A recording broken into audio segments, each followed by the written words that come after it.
Alright everyone, and welcome back to WBEL. Now we're in playoffs. For this is the first round. So in the first round in the blind division, we have seed 4 against seed 5. So we have Alcar against Manta. After this we have Greatestness against McRain. So seed 6 against seed 3.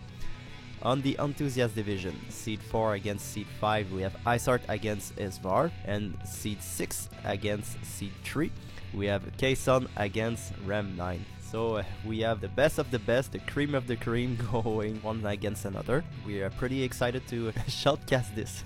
Yeah, absolutely. And one thing that's really fun is that over on the blind side, I have Alcor as a guildie. Over on the Enthusiast, I have Iceheart as a guildie. So I got two people that I'm definitely rooting for. Sorry, Manta and Isfar. No, I'm just joking. No, it should be a fun match all around, and I'm really excited to see these Titans face off against each other. Alright, so let's check the first match. Alright, so match number 1 of the playoffs, we have Manta against Alcar. So on Manta's side, we have Cherries, Flagberry, Glaciela, and Slime. On Alcar, we have Mish, Snow, and Perrine. So let's see how it went. All right, I like both of the teams coming out from both the players here. Charisse, Flagberry, Glaciela is a very strong combo, and I do like this map for missile units. That high ground, it can be really good, as we've seen in Arena. Though, like I said, I will say from Alcor's side, that Snow could be a huge thorn in the side for Manta. That is really rough. But I mean, listen, I like Misha's positioning because he's up. Well, I take it back. For being one shot. Yeah, never mind. I liked it initially because I thought he'd be able to get off some early damage because he does have a really good range. But I mean, so does Charisse. So, but I think that was a pretty big thing coming out from Manta because I think that Mish might not have been the key factor for Alcor's team, but I think him being able to stay safe and deal some damage in the back lines could have been bad, and I think that's one of the main things that Manta needed in order to take this match. Snow not killing that Slime is kind of big, because the thing is that Cherries could kill that Mish in one go. Of course it messed, so a lot of damage coming from Glaciela on that Snow. Yeah, that was good. But yeah, it messed up the buffing initial buffing orders from Manta. But on Alcar's side, the thing is that if we look at this just this attack, Perrine has wasted one attack because of this on that Slime. Okay, so a lot of healing back on that Snow because of his newest upgrade, which gave him 30 more healing power. It's really huge. So that Cherries, I'm surprised at her AP, honestly, because she wasted her first turn attacking, so I don't know where that AP came from. And yes, that was really big from Perrine, so killing that Cherries in one go. Next we have Flagberry Glaciela. She better do a lot of damage, otherwise she's in big trouble. Yeah, this could be big. And that was big damage. I mean, there was more damage. Yeah, it was a lot more damage than I expected, but it's still going to be really rough to 2v1 this. Yeah. Especially with a hasted Perrine. Yeah. Yeah. And didn't even need the haste. Yeah, she just deals massive amounts of damage. And like I mentioned from the beginning, I knew this was going to be an uphill battle from Manta once I saw that Snow. That, I mean, it was just really hard with the elemental disadvantage, and just with Perrine being such an amazing unit too, because she has the backup damage, Snow has the tanking ability, and with his new 140 upgrade like Numero mentioned, he has a lot of that healing power to restore his health even once he gets down to low. So you basically have to kill him 2 to 3 times over. Yeah. So yeah, it was a rough one coming out from Manta just from the character select screen. What would you see adjustment wise for the next battle? I definitely don't think that Manta, unless he goes for the high IQ play of sticking with wind, I don't think that would probably be the best play here, because Alcor does have both the Snow and the Barret, which I wouldn't be surprised to see him bring out the Barret either, because of once again, like I said, I think the high ground is pretty good for ranged units. So I don't think wind is the play for Manta on this side. So the adjustment I would actually expect to see would be a pivot to either water, because Manta has both the Perrine Dea combo, which we know is very good, and go for the Perrine matchup. Or maybe a pivot to Dark, which I think I like a little bit better. I think the Raph Halloween Lucia would probably be my choice for the second match. Yeah, I feel the same. All right, so let's check this out. All right, let's see. All right, so match number let's 2. Go. Sorry. So we were wrong. No, I finally get one right, but the Alcor did swap it up a little bit. So. oh no, I was looking at the wrong team. So yeah, we were right. For the Dark team. All right, so match number 2 for Manta, we have Raph, Halloween Lucia, and Meech. On Alcor side, we have Mariluk, Raldor, and Perrine. So let's check this out. This time, and just like is not a forward; he's in the back. Yep. Manta saw what Alcor did last match. He's like, you know what? I'm gonna keep my Mish in the back this time, just in case. Yeah. Which I think will be a good idea for him to be able to get some more damage, especially with Raph being an excellent frontliner and Halloween Lucia being able to tank up some good damage. Because if you'll notice, every unit from Alcor's side is going to be a physical unit, so that physical barrier could put in some good work in keeping her alive. Also notice that Alcor swapped things up too. No longer going with the Snow, but instead with the Raldor. So maybe he was expecting some missile from Manta, maybe expecting him to stick with the Charisse, but or maybe just expecting something else with the Curry. But anyways, let's see how it ends up playing out, because I love Raldor as a unit, so anytime I get to see him on the screen, I'm pretty happy to see that. And of course, Mariluk being the boss she is. Yeah, I think that he was afraid of the Curie, so he went with Raldor. That makes sense. But unfortunately for Alcor, Raph is really good at tanking up strike damage, especially when you equip her with that Greater Demon VC.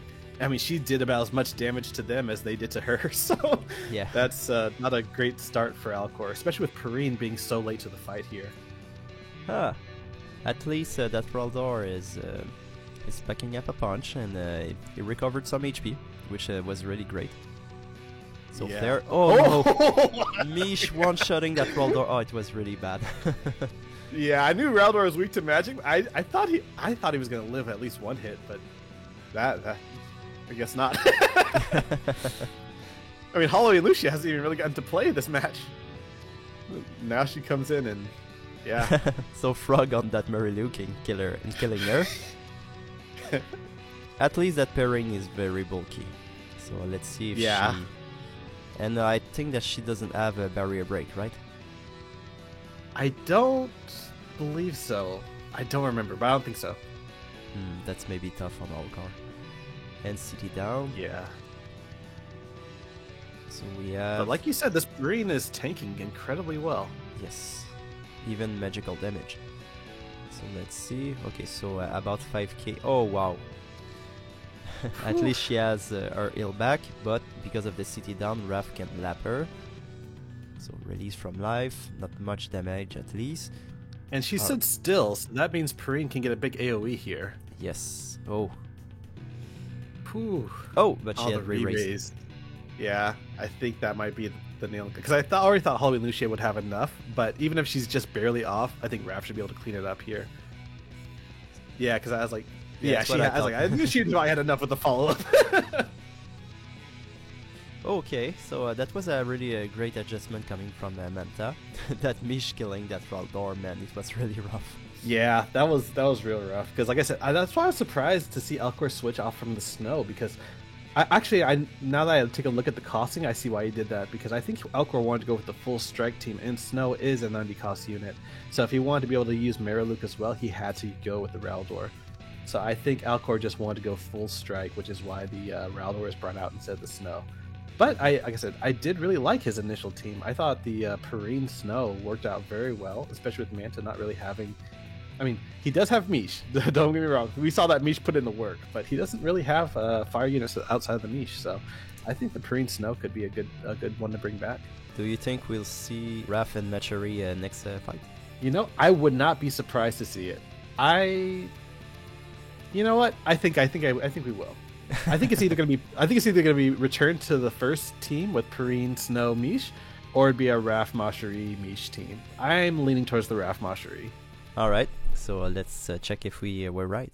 Oh my god, okay, Alcor. Oh, and Manta swapped up too. So he decided to go with full missile instead. Yep. All right, man, so match number 3. So we are from Manta's side, we have Halloween Lucia, Flagbearer Glaciela, and Mish. On Alcor's side, we have Barret, Lucia, and Raryu. So let's see how it went. Very interesting from both sides. Yeah, very interesting from both sides. I fully expected Manta to stick with the Raf Halloween Lucia team because I thought that team works. I think that team is fantastic, and as we saw, it worked very well last round too. But he decided to go with the Flagbearer Glaciela. Maybe, and like I said, we kind of expected the Raf Mashari coming out from Alcor, so maybe Manta was also expecting that Mashari to come out, and wanted to hedge against that with the Flagbearer Glaciela. Yeah, but that's what I think. Alcor deciding to go way off the wild card and go completely full missile, which I love to see it. It's this, and in fact, this could be a huge play, especially because Lucia and Ryu both have disable in their kits. Yes. So that could be absolutely debilitating if that lands on either one of them. That's probably game. In fact, all 3 units have disable on their kit. Oh, Barret does too. Oh my goodness. I think yes. Well, I wouldn't be surprised. I know he has that Confusion LB, so the status effects are definitely going to be coming out from Alcor. The only thing is going to be making sure that he can have the time to deal it, because Mish is in range, and we saw what Mish did last time. Yes. Yeah, okay, a ton of damage on that Barret, but it was kind of expected since it is magic fire damage on that Barret. So next we have Lucia. She better pack a punch because she's kind of frail. Okay, so one shotting that Mish. So that's 1 fall down. Alright, double shot. Maybe not the skill I would have used because it doesn't have any status effects. Okay, so next we have Barret. So what kind of damage can he do? So the LB. Whoa. The LB with confusion, right? Yep, this is the one. So it has. Oh, it's a lot of damage too. A lot of damage and confusion and oh. Oh my gosh. Whoops. Well. So next that's is what Confusion Lucia. does. Oh, okay, and killing the Flagbearer Glaciela. Okay, it's really not looking good for Manta now. And Yeah, but I'm never gonna. Oh, the disable didn't land, so No. Manta might have prepared for that one. Yeah. So killing. And like I the said Barret. before, I'm not gonna count out Halloween Lucia because she's crazy. Oh, I thought that Barret has died, but no, he still lives with because of courage. Yep. So she didn't get the CT up from the sudden end either. So that means Alcor's all 3 of his units are gonna be able to go before Halloween Lucia does. And here comes the sadistic dance. Oh no. And the Yeah. disable. Yeah, I knew that was coming. Well, that's hard to avoid as a 97 Faith unit. now I know who I'm going to fight next. Oh yeah, that's right. You do fight the winner. Wow. Very well played from Alcar, honestly. I'm always kind of worried with teams that are really not bulky and super frail like this. Also, they kind of started the game really grouped up together. But in the end, they were able to all live, so very impressive from Alcar. Absolutely, and there's a lot of things in that match that I was impressed by. One was just how well that Barret ended up tanking that Faraga. Once again, I know Misha is just an R unit, but his whole stick is being able to deal a lot of damage, and it's fire magic damage, and Barret only took 6k, so I was actually pretty surprised because I thought that was fully going to one-shot him. But like I said, I also love the thought process behind both players. I do think I liked that Glaciela pick because I fully expected the Queen Mashari to come out from Alcor's side, so I think the Glaciela as a hedge was brilliant. And Glaciela is just such a good unit that you could pick her, and I don't think I would ever question your decision making on that. So yeah, and obviously Alcor's swap up worked out incredibly well for him as well. So huge props and shout outs to both players. Obviously amazing players for making it this far, and these 3 matches really showed. There's a lot of shoot. Yes, there was a lot of shooting. There was a lot of shooting. And yeah, on both players, there was a lot of adaptation from both sides, and so it just really goes to show the decision making between both of these amazing players and their thought process behind it. Also, absolutely great showcase from both players. Do you think that Manta would have won the game if he had sticked with his previous team? Oh, it would be hard to say because the swap would be Raph instead of Glaciella. And if Raph was able to get ahead enough and tank up all the damage, because that would have saved the Mish from being hit with a sharp shot, which could, that, like I said, that Mish can deal some serious damage with how squishy Alcor's team is. I could see a world where if Manta stuck with the Raph, that she could have tanked the initial damage, and Mish would have been able to survive and deal a little bit more. So, I think based off of what Alcor ended up bringing, I think the Raph was probably a better choice. Yeah, because the Lucia really put up a big show. Had been a little bit more protected, I think she would have been able to clean house. Yeah, I think so too. Alright, so GG to both players, and congratulations to Alcor for making it into the second round. Yep, GG to both players. Alright, so series number 2. So we have Greatestness against McRain. First off, Greatestness, what are you doing? Did you not watch last week's video? Going with Zazan, Kingmont, and Io, 3 inaccurate unit against Yerma, Marielle, and Psaro. Sorry, but the odds are not in your favor.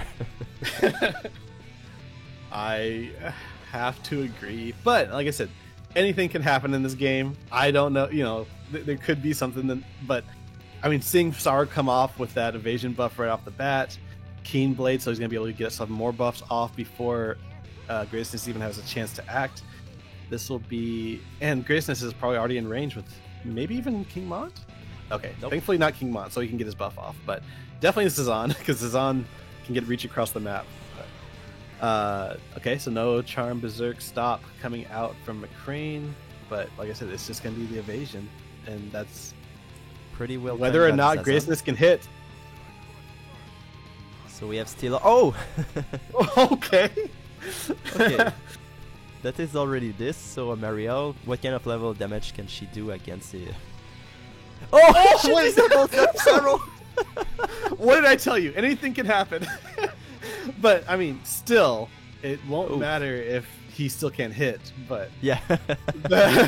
And with Zazan being down, that was his source of Steel Heart, which he can hit. Okay, well, that's what I said. Okay, I said nothing. Yeah, I was. Oh wait. Okay, well, I think we owe Greatestness an apology here. Yes, Muro. My goodness. What the hell? What is this game? I mean, like I said, obviously it seems like Greatestness, because like I said, Hio is not known for his accuracy for sure. So Greatestness must have watched last week and geared him to the gills with tons of accuracy, expecting an evasive team from McRain. And yeah, wow. He has not missed a single hit, so that's incredible. 12k on Yerma. Yeah. And obviously McRain was built evasive because Marielle used her Disable and Zazan used Steel Heart, so they definitely were built with some evasion in mind. Can she do a double Disable there? Ooh, the dead body... Oh. Nope. Yeah, she could have, but Spanish Gun's dead. Marielle's a great unit, so I mean, hey, Hio's also out of AP, so there's a chance if Marielle can kill the Hio right here, then it'll be a battle of the tanks. Oh yeah. Calculating all the possibilities. Oh, there we go. Oh man. Okay, that's not looking good for Greatestness. King Mont does have a disable in this kit. Oh, and a stun.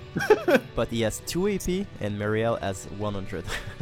Yeah, it's going to be very difficult because he just used his heal back, so all the damage after this point is permanent because he's not healing back anything else.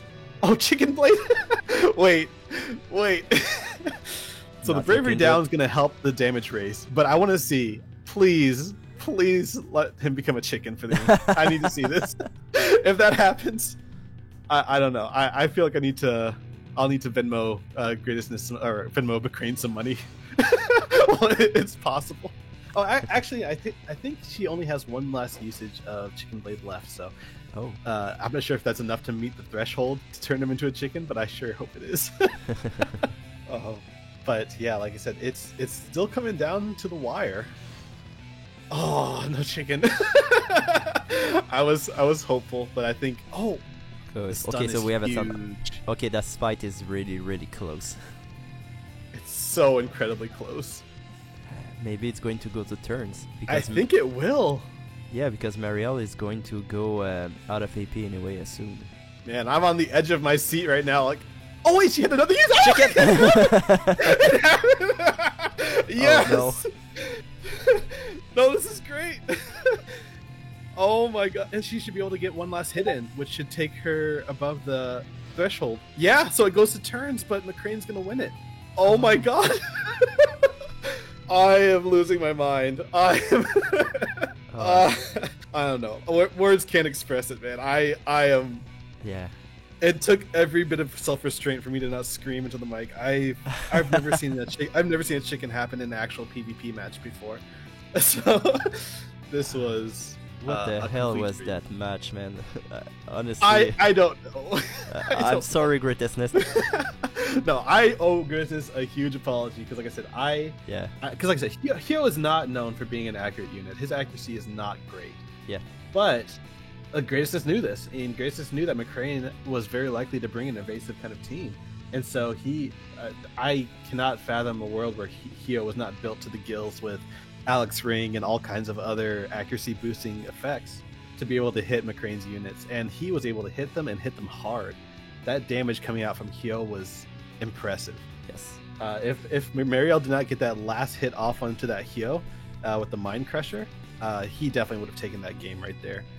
So it was a very, very close match, not just between the tank fights, but also just the moments leading up right before it too.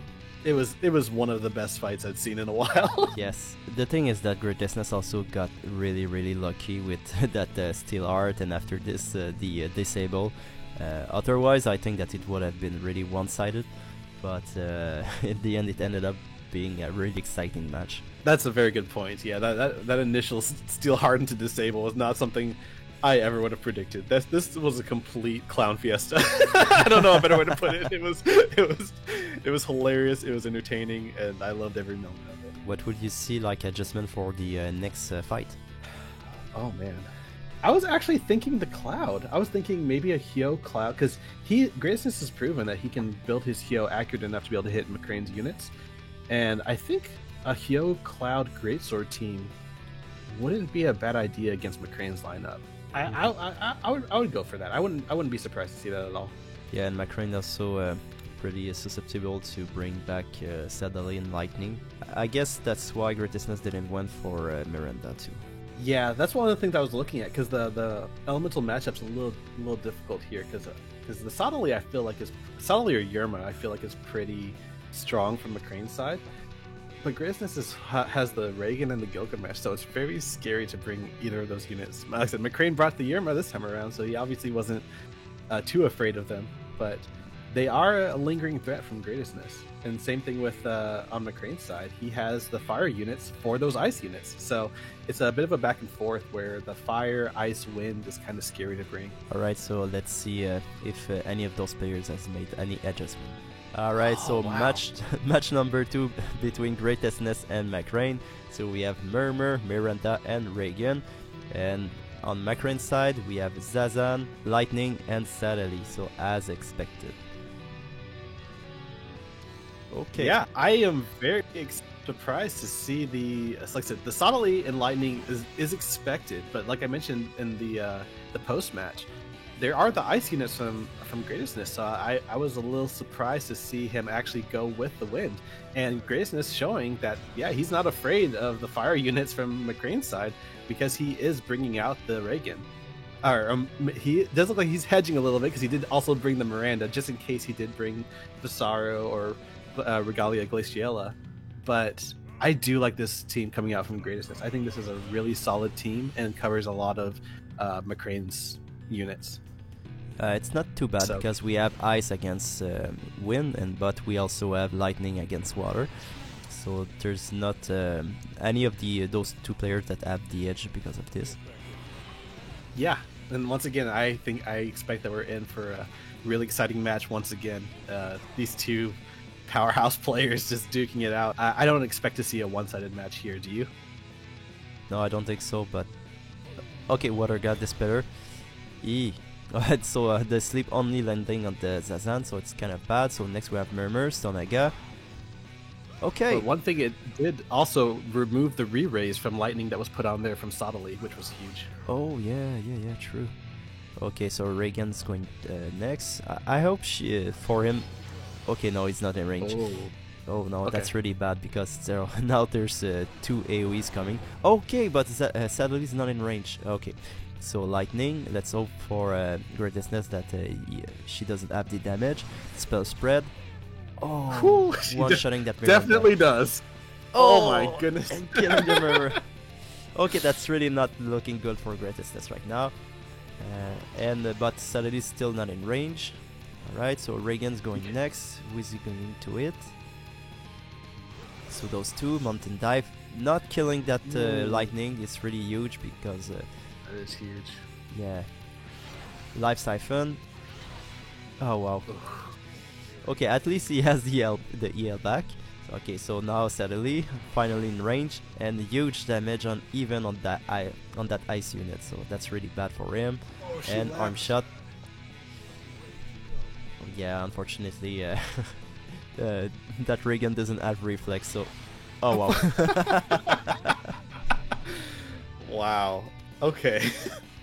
Once again, there was a lot to unpack from that match. Like I said, I was just trying to keep myself silent, and it was not working. Yeah, so I was thinking from the moment that the match started that the Water God Dispeller dispelling the re-raise from Lightning would be huge, because I thought that would allow for Reagan to come up and clean up house. But I was amazed that Lightning survived that. Like, I don't recall exactly what she got from her 140 upgrade, but once again, I was not expecting her to survive that hit from Reagan. And so, because she did survive, she not only was able to deal a massive amount of damage to the Reagan, but she also lapped him and was able to take him all the way down to Courage, which was huge. Like I said, Sodali, he was there to be able to offer some assistance, but he really wasn't a factor in this match. This was the Lightning show from the beginning to the end.